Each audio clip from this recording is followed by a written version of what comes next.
تیم ملی تاجیکستان که باری اول در جام آسیا اوید با فوتبال اشتراک میکند پس از غلبه به تیم ملی لبنان به مرحله یکش نهایی راه یافت. بعد این غلبه شادی و نشاطی تاجیکستانیان را حد و کنار نبود. تأثیرات ساکنان دوشنبه را در نوار ما ببینید. پلی‌آف وجه یا فینال صبح یا بردی وجه تاجیکستان و آیندهش باخته برده دیگه اوش مهم نیست. مهم همی بود که برآمد پلی‌آف ده. آیندهش هم انشالله نقض می شود. برای که تاجیکستان 5-10 سال اخیر футбол рушит, конечно. Просто потрясающая была игра нашей сборной. То есть были голевые моменты, то есть было 2 офсайда, которые наша команда не смогла реализовать именно. Но, в принципе, мне очень игра понравилась. По-вашему, чего нам ждать от плей-офф? Я думаю, у нас все получится, то есть удачи нашей сборной. То есть у нас есть хороший потенциал для того, чтобы победить. Даже для победы есть потенциал. Так что я думаю, все получится у нас.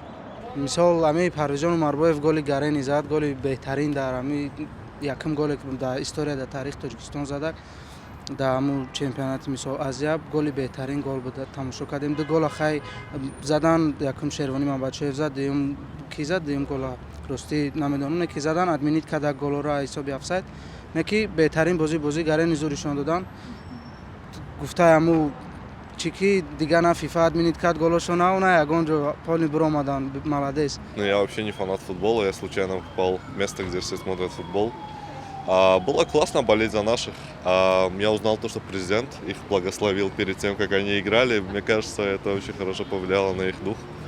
Таджикистон я бози 0-0 кадим, бози 1-0 бойдо да Қатар. Онҷа камтар боварӣ доштем ки мебурӯяд. دلش بالش که میکنیم که انشالله تاجیکستان با بالاتر بره تو یک چوفینال پولفینال اگه خیلی جا کو دعوت بخواد هستن.